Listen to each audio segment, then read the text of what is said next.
My parents played favorites with my adopted sister, but I took control at my store opening and got my revenge.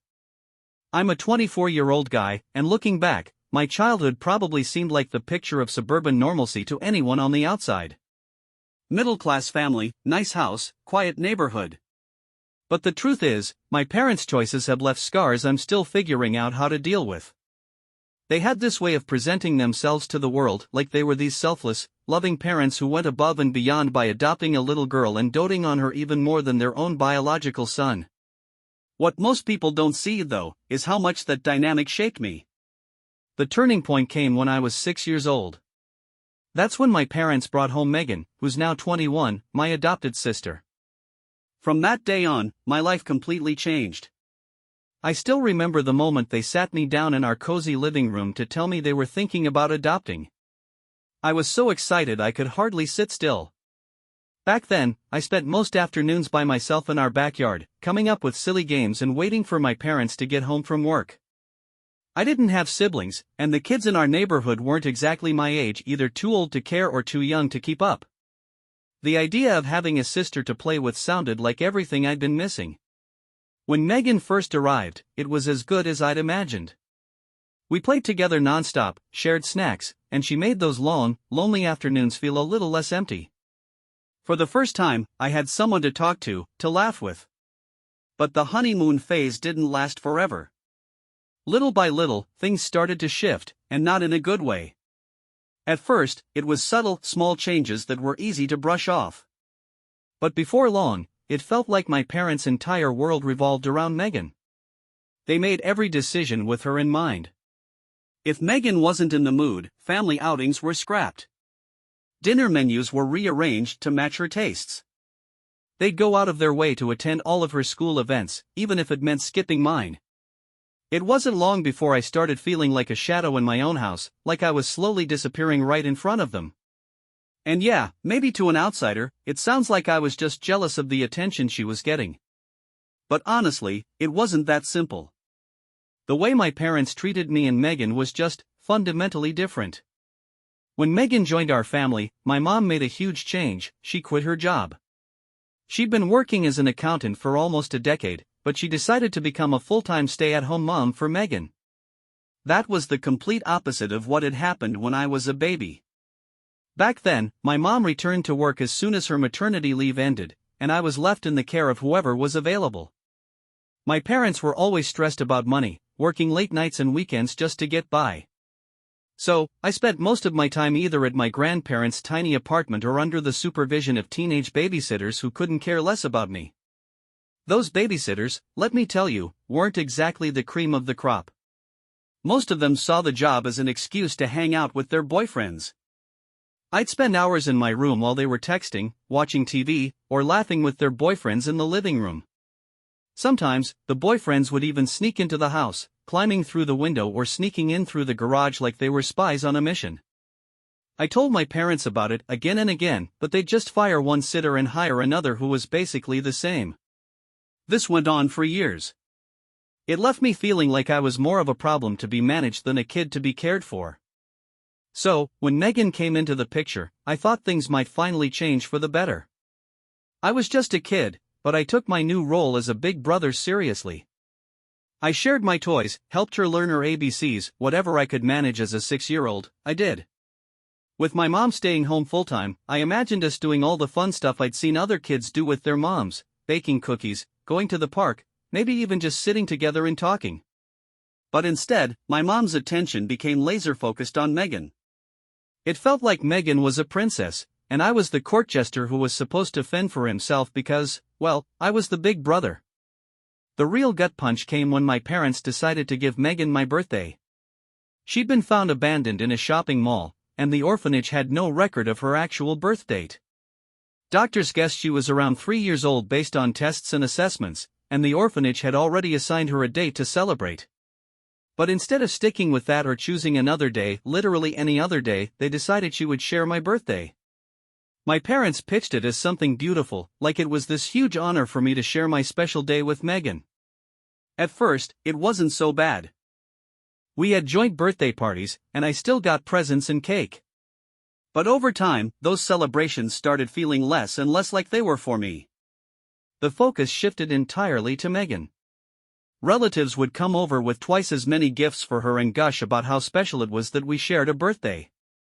Meanwhile, I'd be sitting in the corner, opening my gifts quietly while everyone gathered around Megan to hear her tell the same adoption story they already knew by heart.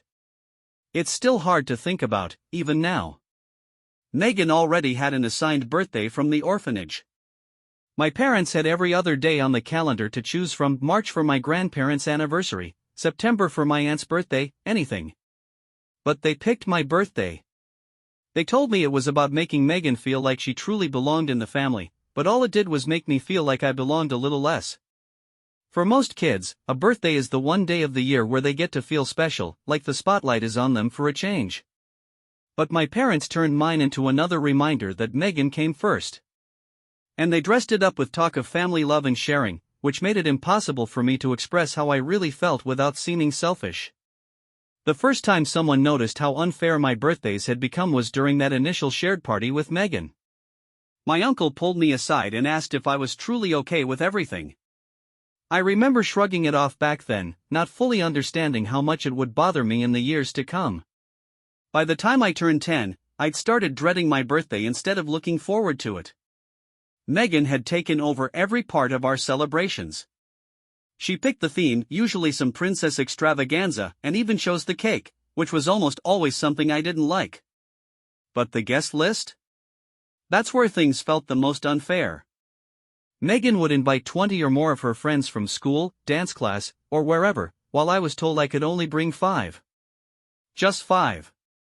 Every year, I'd agonize over who to invite, knowing I'd upset someone. One year, when I didn't invite my best friend, he stopped talking to me for weeks. I'll never forget the time I asked if I could invite just one more friend, a 6th guest. My parents shut me down immediately, saying we didn't have the space for anyone else. Yet somehow, Megan's friends always showed up with their moms in tow. These moms, who apparently needed to supervise, would take over our entire living room, chatting like they were at a coffee shop, while my friends and I were crammed into the corner of the den. I tried pointing out the double standard, how my friends came alone and didn't need babysitters, but my parents brushed it off with their usual excuse: girls need more supervision. There were so many moments when I tried to suggest having separate birthday parties. Each time, I worked up the courage to bring it up, only to be shut down with the same well-rehearsed lines. My parents would remind me of Megan's difficult past or how she didn't know her real birthday, as if that justified taking over mine. They'd talk about how special it was for Megan to share this day with her big brother, twisting it into some kind of family bonding experience. Any attempt to explain how I felt was met with guilt trips that left me feeling like I was selfish for even asking.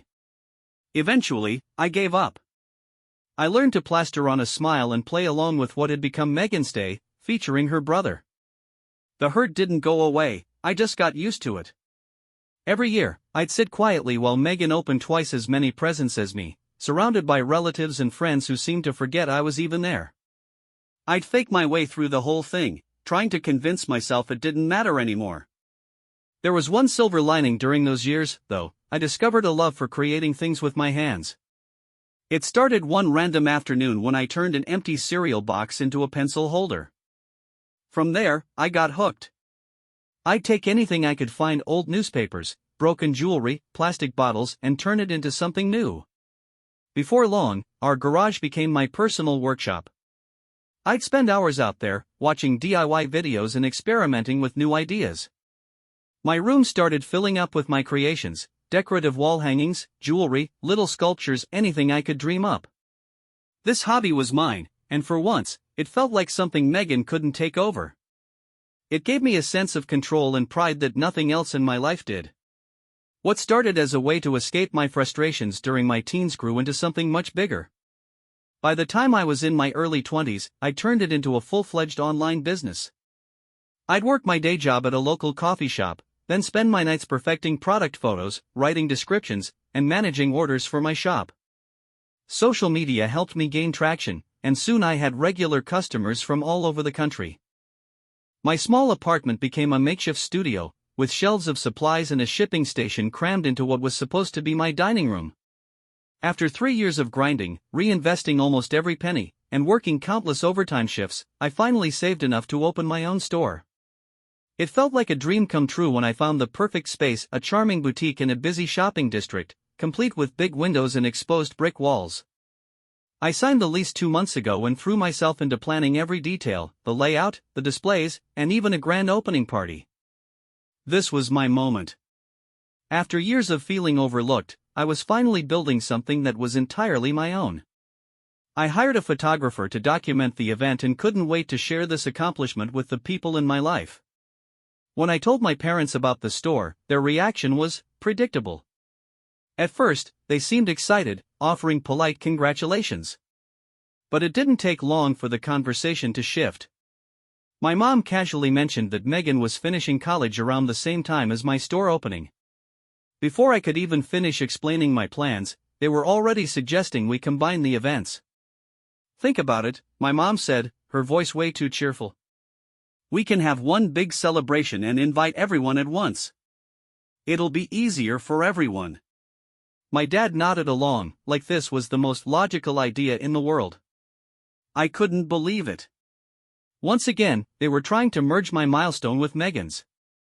I shut them down immediately, explaining that this was my moment to celebrate my hard work. But instead of understanding, they looked at me like I'd grown a second head. My mom called me selfish for not wanting to share, and my dad chimed in with their usual guilt tactics about how much easier it would be for everyone. It was the same song and dance I'd heard my whole life. Megan's needs came first, and any resistance from me was treated like some sort of betrayal. The same tired phrases I'd heard my whole life came back at me. "It's just one day, and why can't you be more understanding?" But this time was different. This wasn't about a birthday party or a fleeting celebration. I had spent years building my business from the ground up, staying up late to fill orders, learning to deal with difficult customers, figuring out how to run a company through trial and error. This was my achievement, and I wasn't going to let anyone diminish it. I stood my ground. I told my parents plainly that the store opening would be about my success, no combined celebration, no overshadowing. They didn't take it well. Their attempts to guilt me, tactics that had worked on me as a kid, fell flat. When they realized I wasn't going to back down, they got upset and hinted that they might not even come to the opening at all. For the first time, I said something I never thought I'd have the courage to say: "That's your choice to make." It was a bitter pill to swallow. Here I was, their son, achieving something entirely on my own, and instead of being proud or supportive, they were doing everything they could to dilute the moment and make it about Megan again. Even as an adult, standing on my own 2 feet, I still couldn't be seen as deserving of a celebration that was mine alone. The patterns from my childhood were repeating themselves, but this time, I wasn't a 6-year-old who could be guilted into sharing his special day. I made up my mind. No matter what, the store opening would be my moment, even if I had to celebrate it alone. Then came an unexpected twist. I vented my frustrations online, and while most people offered sympathy and support, one comment really stuck with me. Someone pointed out that my parents had unknowingly handed me the perfect opportunity for poetic revenge. The more I thought about it, the more it made sense. My store launch had the potential to naturally overshadow a college graduation, especially when I could offer people something tangible, exclusive discounts and first access to my products. People love a good deal, they'd be far more excited about that than another graduation speech. The idea started to take shape. Instead of fighting the combined celebration, I decided to play along. I sent my parents a message, saying I'd reconsidered and agreed that one big celebration was a great idea. They were thrilled, probably thinking they'd guilt me into giving in yet again. I kept up the act during the planning process, nodding along in meetings while they decided everything: the decorations, the menu, the venue. Unsurprisingly, every single decision revolved around Megan. They picked a theme she liked, music she approved of, and even had elaborate gold-bordered invitations printed with "Celebrating Megan's Graduation" written in bold, elegant letters at the top. My store launch wasn't even mentioned, not in the headline, not in the fine print. I didn't say a word. This was exactly what I expected, and it only solidified my plans. While they poured all their energy into celebrating Megan, I quietly prepared for my announcement. I worked with the venue staff to set everything up, all while my parents were too busy greeting guests to notice what I was doing. The day of the party arrived, and the venue was as over the top as I expected. They'd invited practically everyone we knew: family, friends, neighbors, co-workers. It was exactly the kind of grand affair my parents loved throwing. After enduring the endless stream of toasts and speeches about Meghan's amazing accomplishments, I knew it was time. Right before the cake cutting, I stood up, glass of champagne in hand. All eyes turned to me, likely expecting some heartfelt tribute to Meghan. Instead, I smiled and said, "Thank you all for coming today.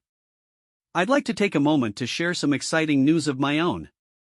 I kept it short and sweet, no flowery language, no theatrics. I explained how I'd spent years growing my online business and announced that I'd be opening my first physical store next month. Then I added the kicker: to celebrate, I'm offering exclusive discounts and early access to my products for all of you. The room buzzed with excitement. Within minutes, groups formed around me, asking about the store location, my products, and the discounts I'd mentioned. My aunt, who had just finished giving a long-winded speech about Meghan, was now showing everyone pictures of my creations on her phone. Relatives who had barely spoken to me earlier were now full of questions and compliments. Meanwhile, my parents' reactions were a study in contrasts. In front of everyone, they plastered on tight smiles and nodded along, trying to keep up appearances. But I could see the tension in my mom's hands as she served cake, her fingers shaking slightly. My dad's jaw clenched every time someone congratulated me. As for Meghan, she disappeared shortly after her champagne toast fell flat, leaving behind a speech no one had paid attention to. Once the guests left and the catering staff started cleaning up, my mom cornered me. Gone was the forced smile she'd been wearing all evening. Her voice was sharp as she accused me of ruining Meghan's special day. I stayed calm. I reminded her that the combined celebration had been her idea, not mine, and that I'd simply taken the opportunity to share my news, just as anyone else might. My dad, however, was less measured. He accused me of being jealous of Meghan, of her accomplishments, of the attention she received. That's when I snapped. For 20 years, I'd bitten my tongue, but not this time. I laid it all out: every birthday, every celebration, every moment that had been hijacked and turned into Meghan's special time. I told them how it felt to be treated as an afterthought for most of my life, how they'd dismissed my feelings over and over in favor of Meghan's. By the end, they were silent. For once, they had nothing to say. For once, I wasn't pleading or explaining, I was just stating the truth. I laid it all out for my parents, how every major moment in my life had been overshadowed, reshaped, or outright dismissed to make room for Meghan. I wasn't angry or emotional. I was calm, direct, and clear. Predictably, they reached for their old playbook. The same tired excuses poured out, like a script they'd rehearsed 100 times. Meghan had a rough start in life. She needed extra love. We just wanted to make sure she felt included. It didn't sting the way it used to. I'd spent years in therapy untangling their words, learning that this wasn't really about Meghan's needs. It was about their need to feel like saviors, to wear the badge of selflessness while ignoring the sacrifices they forced on me. What they couldn't see, or wouldn't see, was the cost of their so-called generosity. And then, out of nowhere, Meghan walked in. I hadn't even noticed her return to the venue. There she was, standing in the doorway, tears streaming down her face, mascara smudged, looking every bit the victim. She wasted no time launching into a full-blown performance, complete with shaking sobs and dramatic accusations. "You've always hated me," she cried, her voice cracking just enough to sound pitiable. "You're just jealous because I'm the favorite." Jealous? The word hit me like a slap, but not for the reasons she probably hoped. It wasn't jealousy I felt, it was exhaustion. The truth was, I'd spent most of my life bending over backward to make her happy. As a kid, I tried so hard to be the perfect big brother, giving up my own moments and pretending it didn't bother me when she took center stage. And now, here she was, spinning herself as the victim of my supposed resentment. I didn't yell. I didn't argue. I just stood there, letting her rant while my parents hovered, watching the same old pattern play out. This wasn't new, it was just louder, more dramatic, and more public. In the days that followed, my parents' loyalty to Meghan became even clearer. Instead of reflecting on their actions or even acknowledging my feelings, they zeroed in on Megan's hurt. I started getting calls almost daily, each more absurd than the last. At first, they just demanded I apologize. Then they took it a step further. They wanted me to fund a vacation for Megan. "You should do this for her," my mom insisted.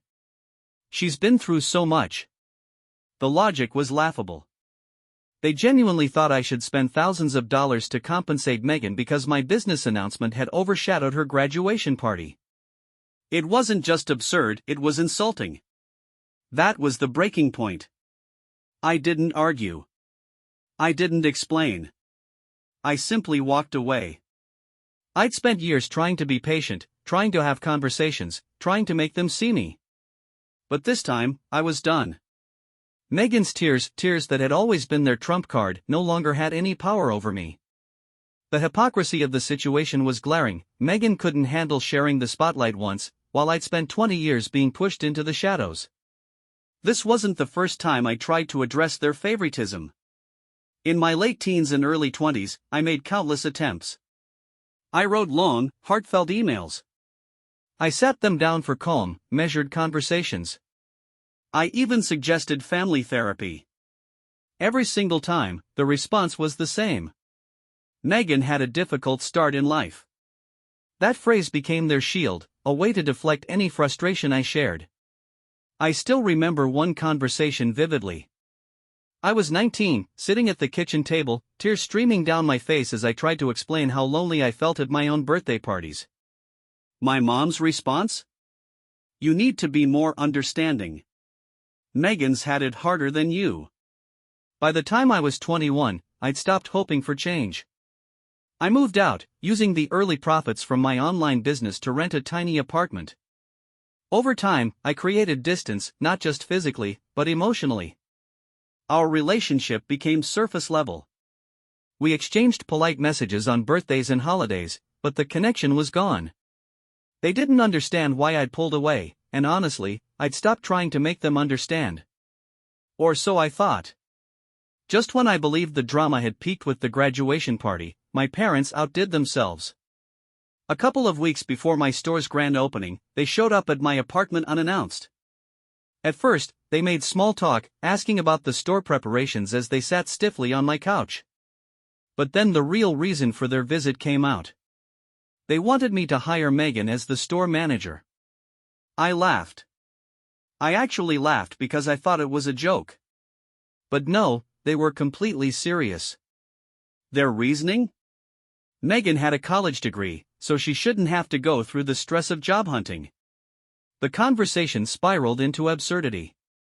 My dad started listing Megan's qualifications. According to him, she was smart, had a generic business degree, and wait for it, she was pretty. As if good looks were a substitute for years of experience in retail. I'd spent countless late nights learning about inventory, customer service, and business operations, but apparently, Megan's charm was supposed to be enough to run my store. I couldn't help myself. I smirked and asked, "Anything else you'd like me to do for her?" My mom didn't miss a beat. "Actually, yes. Megan should cut the ribbon at the grand opening." I stared at her, stunned. Her reasoning? "It'll make up for her feeling overshadowed at the party." That was it. I didn't know whether to laugh or scream. The entitlement, the sheer audacity of their demands, was beyond anything I'd expected. At that moment, it became painfully clear, my parents weren't just blind to their favoritism, they were completely disconnected from reality. They wanted me to hand over a management position in my business, a position I'd poured years of effort into creating, to someone with zero retail experience. They wanted her to be the face of my store opening, not because she'd earned it, but because they thought Megan deserved another moment in the spotlight. But this wasn't about toys or birthday parties anymore. This was my livelihood, my professional achievement, something I had built from scratch with no help from them. It was the culmination of countless late nights, hard-earned lessons, and sacrifices. I wasn't going to let anyone diminish that, not even my own family. Their reaction to my refusal was as predictable as ever. My parents leaned into the same cycle of emotional manipulation that had defined my childhood. First came the guilt trips, wrapped in sugary words about family loyalty. Then came the accusations: I was selfish, jealous, ungrateful. And finally, the threats. My mom delivered their ultimatum with the same authority she'd used when forcing me to share my birthdays: either I gave Megan what she wanted, or they wouldn't attend the store opening. Megan stood beside her, smug and confident, her expression practically daring me to push back. She'd seen this play out too many times before. She knew the drill. So did they. I was supposed to cave. I was supposed to apologize, make peace, and let them steamroll me like always. But this time, I didn't. Instead, I did something that left them all stunned. I accepted their terms. "All right," I said, my voice steady and calm. "Don't come." The silence that followed was deafening.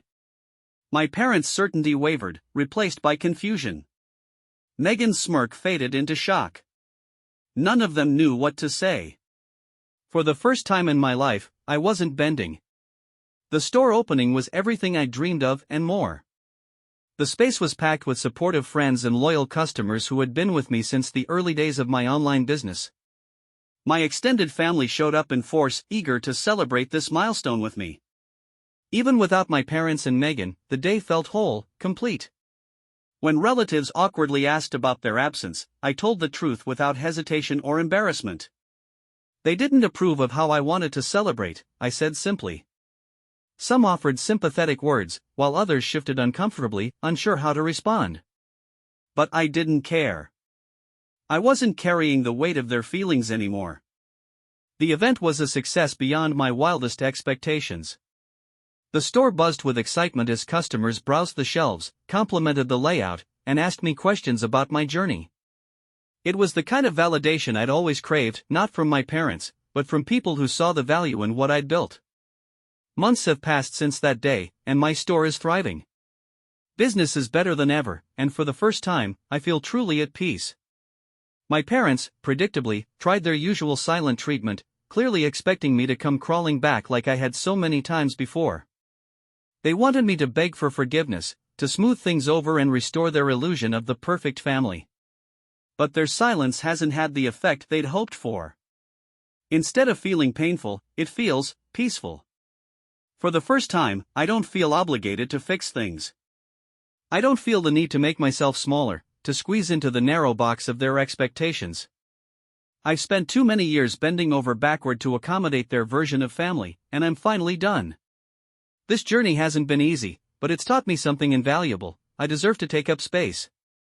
My achievements are valid, my feelings matter, and I don't need anyone's approval to celebrate my success. As I look around my thriving store, a space filled with my passion, my hard work, and my vision, I realize I've built more than just a business. I've built a life where I no longer need to apologize for being unapologetically myself.